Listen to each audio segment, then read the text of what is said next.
Drug blunder killed Tom Petty. Good evening. It's 11/16/17. Welcome to the garage. With me tonight is Thaddeus Smith. Say hello. What's going on? Also with us tonight, Walt Campos. What's going on, everybody? There he is. So, getting right into it. Not much of an intro tonight. You know, I understand it's not always razzle dazzle. It's not always jazz hands. Exactly. You know, you can only bring it so much. So, the singer is receiving regular injections of Decadron, a powerful anti-inflammatory used to ease severe pain. Without consulting a doctor, he was self-medicating. Some fucking people. So, in large doses, Decadron can cause blood clots, which can lead to fatal heart conditions. Petty needed B12 and Decadron in order to perform due to chronic bone and muscle pain following years of heroin addiction. There you have it. He went out like Elvis. He took a cocktail and went out like Elvis. I mean, I guess if you're going to go, especially a rock star, why not? That's true. Do you hear cackling? Cackling. Yeah, it's like a. I'm sorry.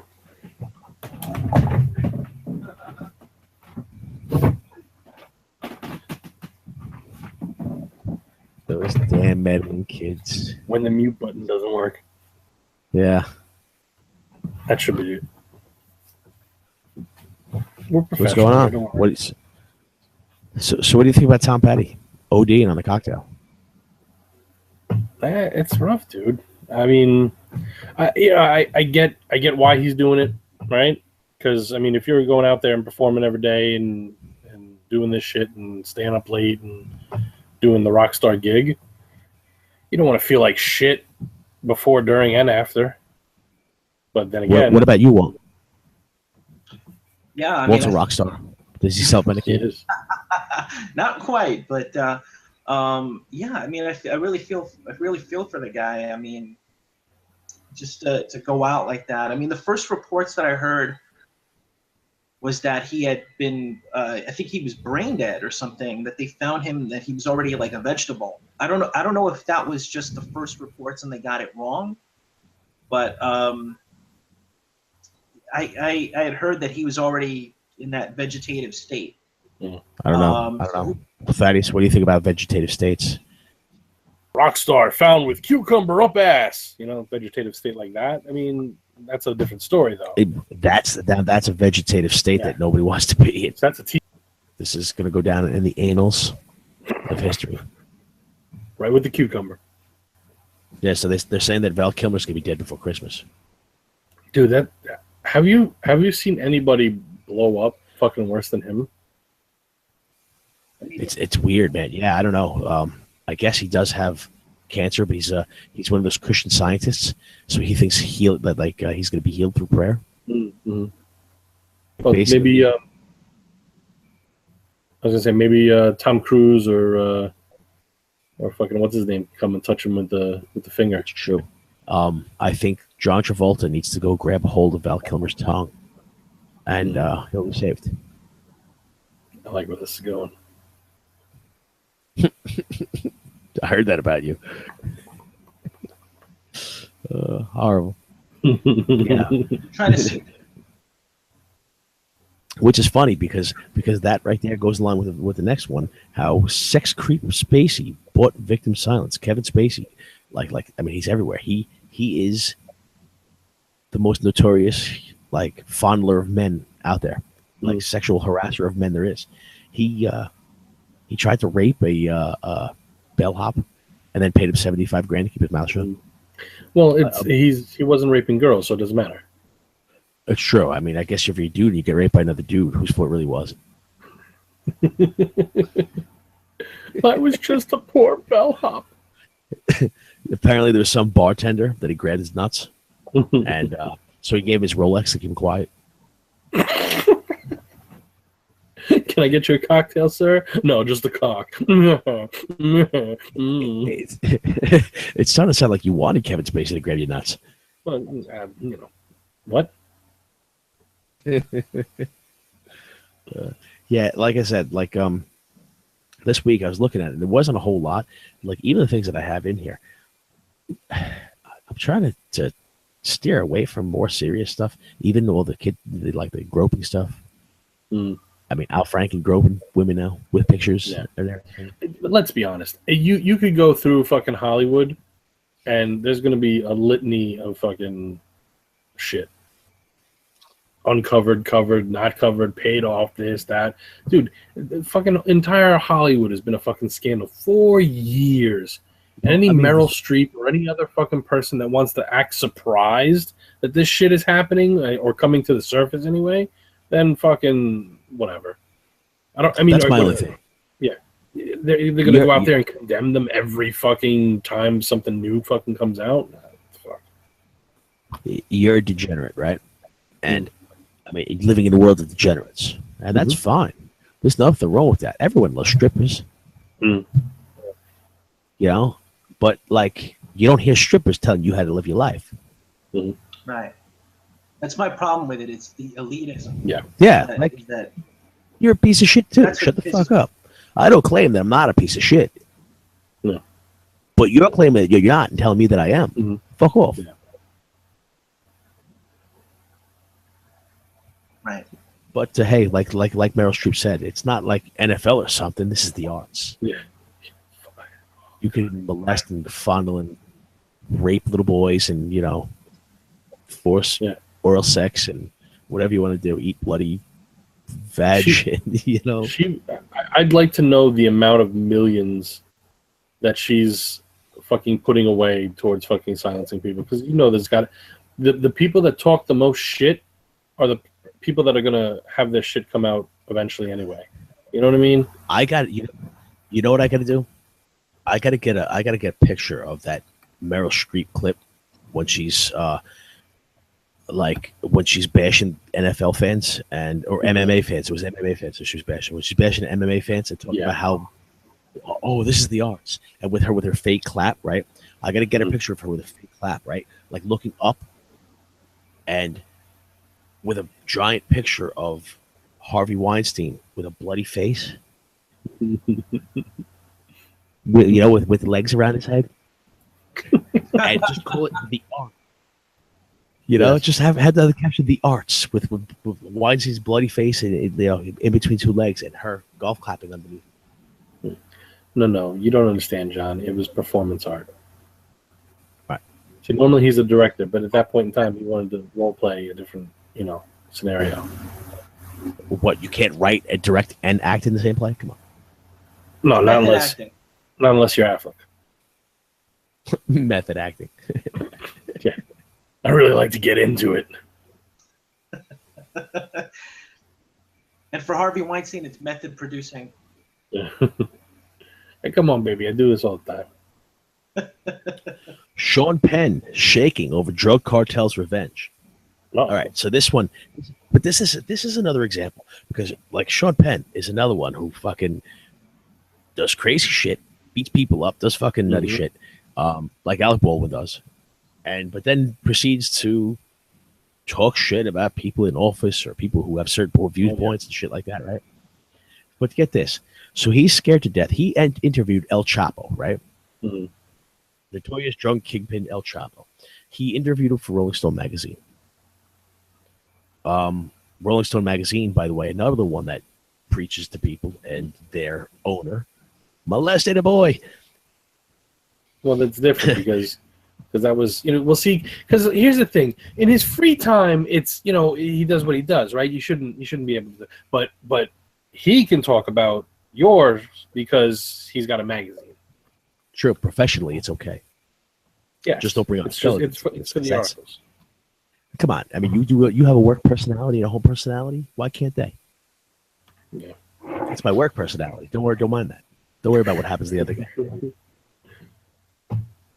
But so anyway, so like now, the authorities, because they arrested El Chapo, and he wrote this article in Rolling Stone as if El Chapo was a fucking saint, like he was a god amongst men, like he's so wonderful, right? So then they said the authorities caught him right afterwards, and they said it was because of the interview that they were able to find him. It helped them find the guy. So now Sean Penn is terrified that the cartel is going to go after him and his family, right? And he's blaming this Mexican actress, what's her face, Kate Del Castillo. He's blaming her, saying, and this is what he says: the film will be for Kate, one more measure of her insecurity search for attention, despite unimaginable consequences for herself, her family, and all of us. So exactly where is Sean Penn accountable? Did Sean Penn really have to go into the jungle to do a interview with a notorious drug kingpin and make him look like a saint for a liberal magazine? Right. Nothing he does makes sense anyway. I mean, how seriously can you take somebody like that, you know? I try not to take anybody seriously. He's off his rocker. But he made milk. He's a hero. I heard he made milk. I mean, what was his Fast Times at Ridgemont High? Spicoli, yeah. Yeah. Oh, he fucking... how he tries to distance himself from that fucking character. Well, you know what? He made more sense as Spicoli than he does real life. Absolutely. I don't know. I think Spicoli pretty much makes sense. Yeah. Dude, there's nothing that makes more sense than Spicoli, okay? Fuck. What I think it really is that back then he had his hair, and now he was just what he had now is real. And that's the thing. I just don't get the hypocritical, fucking, one-sided street that they fucking think they live on. Preach, but then but I want my privacy. I want. So what is it? You love being a fucking celebrity, so you can preach to your fucking minions, or do you want fucking TMZ to fucking leave you alone? Which is it? Well, it's a little of both, though, because they need relevance, and like Madonna's the best example, because fucking when was the last time she did anything that anyone gave a shit about? But yet she does some fucking dumb shit, and they're still talking about her. You know, so all she needs to do is let I was gonna say Katy Perry, but fucking what's the name? Gaga, punch her in the cunt. True, that's true. That's the most fucking relevant thing she's done in the last. Who knows?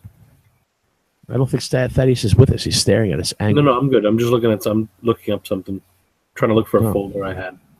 Because he had that serious look, like when he's dildo shopping. Yeah. Not to say that was what was in my browser, but just checks out here. Definitely don't hit the screen share. Where's that button again? Right. I really had to say, Thaddeus, your lighting right now is amazing. Your video feed looks perfect. You look like a goddamn angel.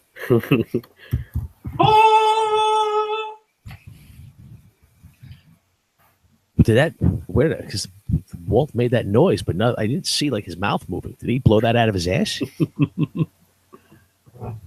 It's out of my blowhole. Come on. Fucking horrible. Walt has a blowhole. I mean, Brett Ratner, he could have hooked him up. He's got nothing on me, man.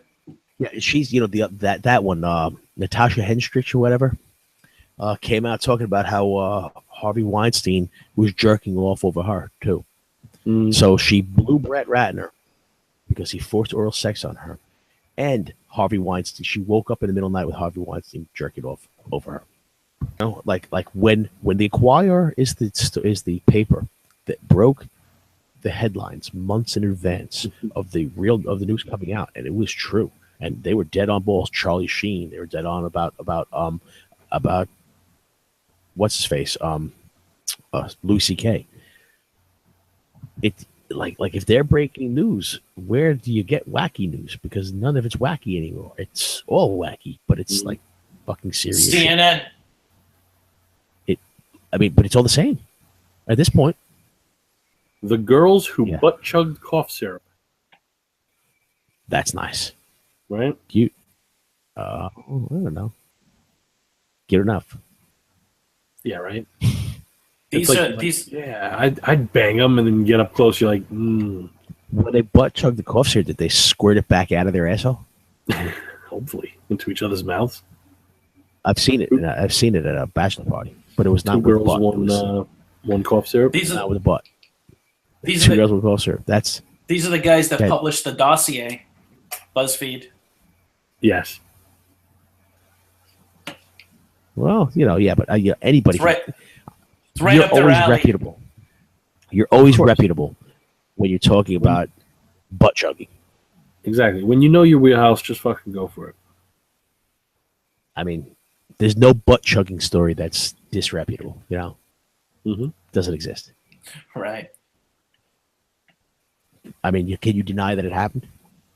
No. Because I bet you, in any city in the country, there's a guy who could find it for you. Butt chugging. It might cost you. Like if you wanted to see some chick butt chug, anything. She's there. If he can't find it, he'll make it happen.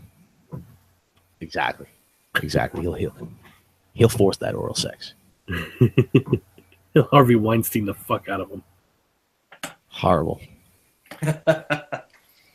Hey, can porn stars complain about sexual harassment in the workplace? I guess they can. Because if you think about it, like if they're there to do the scene with one particular guy, but then they walk off camera to go take a leak and some guy on the crew just feels he could start tweaking her nipples. Right. Well, don't they just start filming that? Like impromptu. Nah, baby, it's just role play. Even the Al Franken one, the picture the picture, right? She was a Playboy model. She was a Playboy Playmate.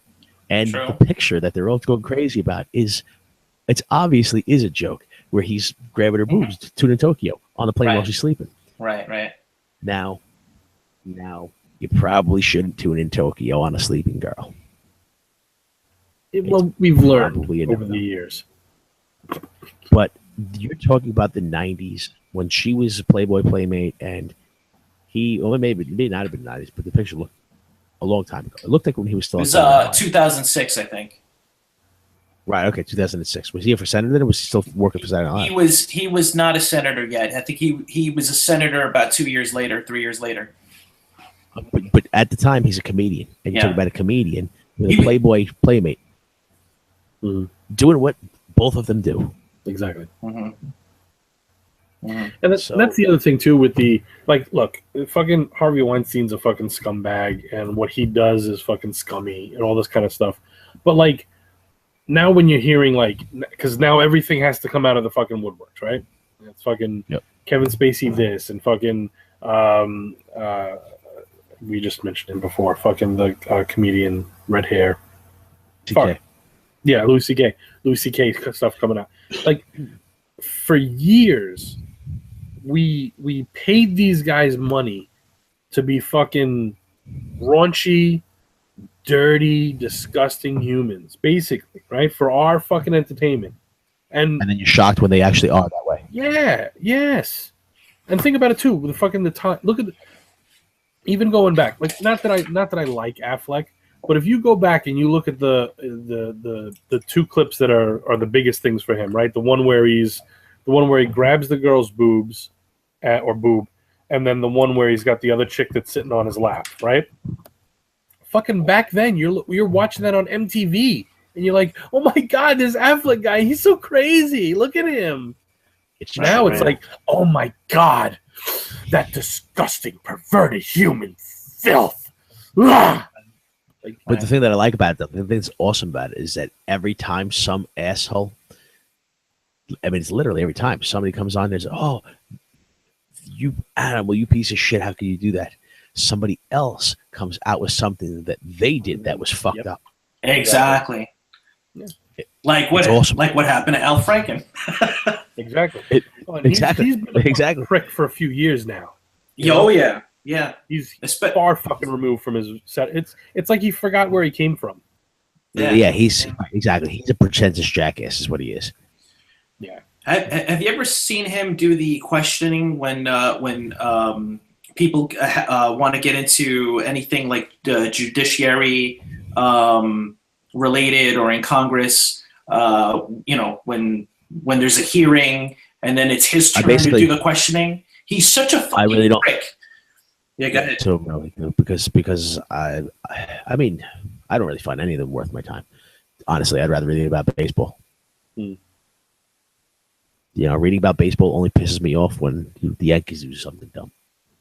Right. Well, speaking of which, how do you guys feel about Girardi? Like the move? Don't like the move? I like the move. I like it. I like the move. Yeah, it's about time. Okay. I mean, he was manager for 10 years, right? Right. Manager for 10 years, but like when guys like Mark Teixeira come out and say that he kind of wears you down, and it's true. What is Gary Sanchez going through right now? And Girardi was notoriously hard on Posada. He was hard on him when they were teammates. He was hard on him. He was hard on him when he was the manager. Oh, right. Posada was a piece of shit, though. Huh? Great ball player. He seemed like a douche. I'm sorry. Maybe that's just... I actually don't like Posada. Okay, good. Yeah. So I actually don't like Posada. I think Posada is an overrated. What it was a terrible defensive catcher. Basically, he was a DH, that they threw behind the plate. And I think that if you had him on a team that was not those Yankees, that his offensive numbers are not what they are. I agree. Now I will tell you this: his offensive numbers for catcher stack up. Oh, for catcher, yeah, sure, they're great. Absolutely, yeah. But and then that were there, he was not of their caliber. He was a step down from them. But they all put him up there because they came up together because they're all buddy. Yeah. And the way that he went out, where he was hitting like 200, and he sucked balls, and then he threw a fit because he didn't have his spot in the fucking lineup. Like, I want my spot. I had guys when I was coaching softball. I had guys that would do that shit. I want my spot, but dude, you suck. We're losing because you suck. And this guy's a pro, and he's supposed to be a borderline Hall of Famer, and that's how he acts like a fucking child. And he pisses on his hands.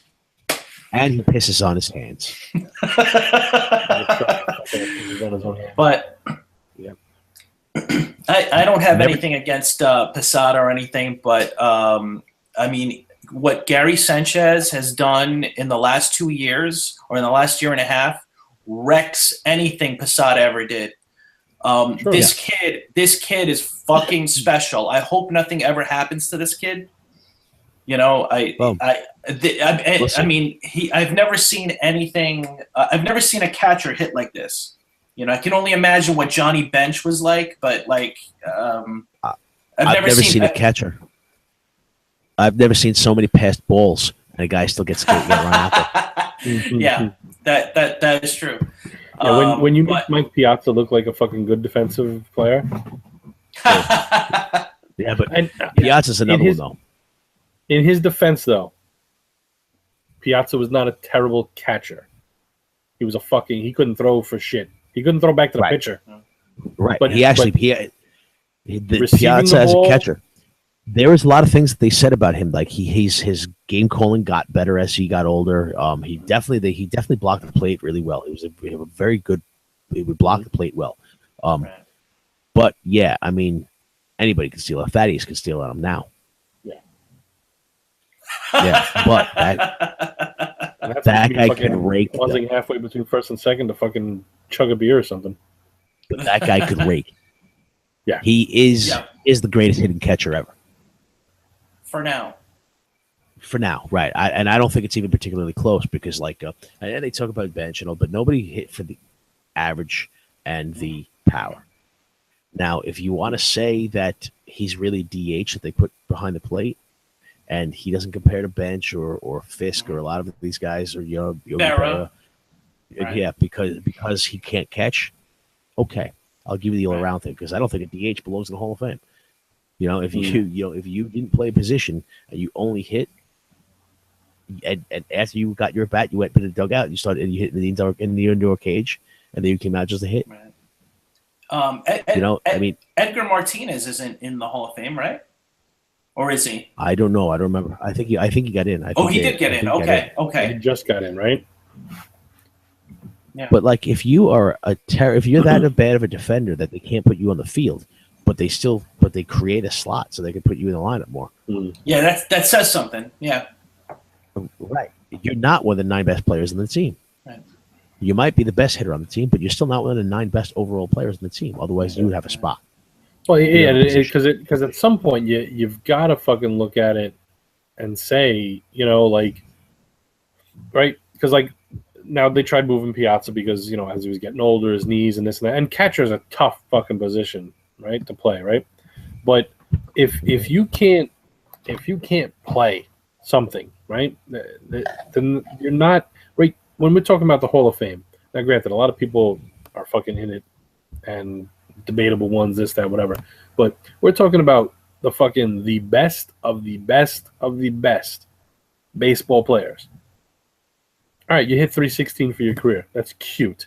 But if you rode the bike more than you rode the fucking field, then there has to be some kind of negative connotation with that. Right. You never had to run into the wall and then go out there and bat the next inning with your shoulder all fucked up. You know, so there's things like that, you know. But although with that, the Baseball Hall of Fame to me is kind of a joke. Oh yeah, it is. Because like it is by far the oldest sport in the history of the country. Like the amount of players, the astronomical amount of players that have played that game compared to every other league, and yet has less members of the Hall of Fame than any other league there is. And it's the Hall of Fame. If you are famous and you are good, you should be in there. How is Don Mattingly, Donnie Baseball, not in the Hall of Fame? Yeah. You know, how, you know, and there's a ton of guys through every era that, you know, like, how is this guy not in? I think it's only 1%, right? Like 1% of all the players who've ever played are in the Hall of Fame, or something like that. It's very minuscule. Yeah, it wouldn't surprise me if that is the number, because it's like nothing, and they look for reasons to keep you out instead of reasons for putting you in.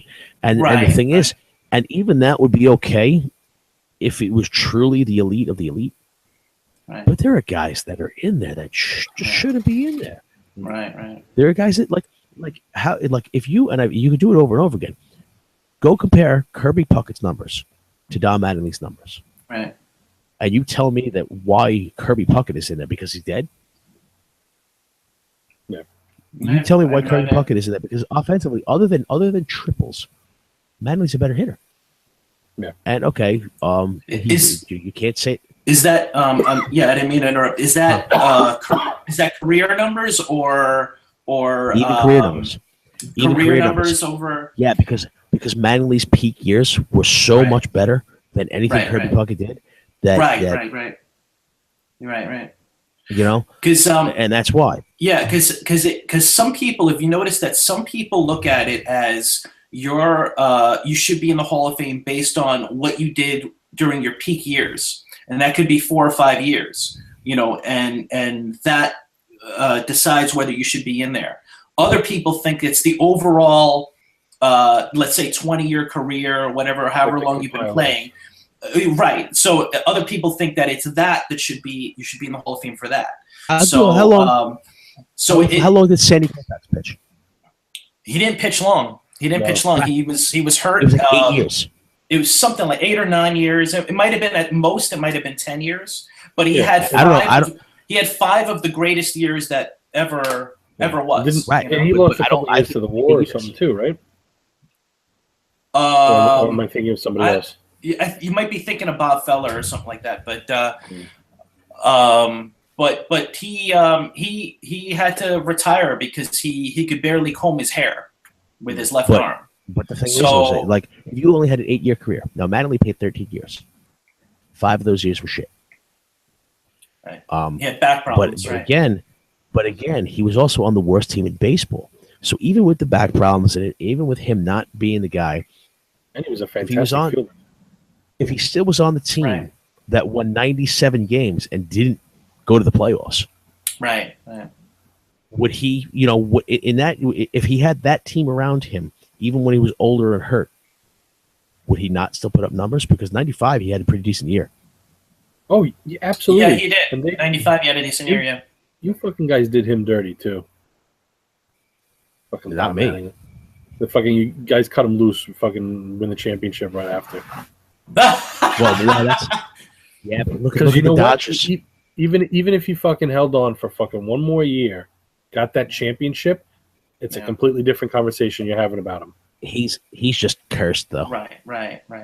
Although he really is. Yeah. Tino Martinez had a lot to do with that year. The run he had from May to August of '96. Sure. Yeah, he's a huge reason why they actually even won the AL East. So Tino was great, man. Tino was awesome.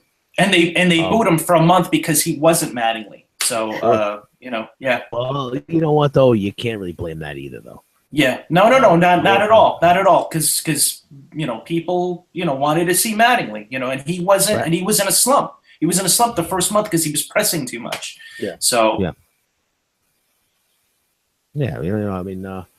Tino's a great player though. And what was it in 2001 when we lost? We had no business being that. That team was they weren't really that good. Tino was still the best hitter on the team. Tino was the best hitter. He was the best hitter in that playoff. Yeah, absolutely. Yeah. He was the only one who hit in that playoff.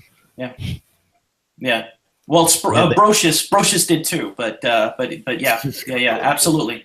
Their team batting average was like under 200 for that. Yes. Playoff. Yeah, it was.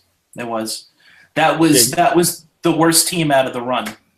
You know what it wound up being for the most part. It seemed like was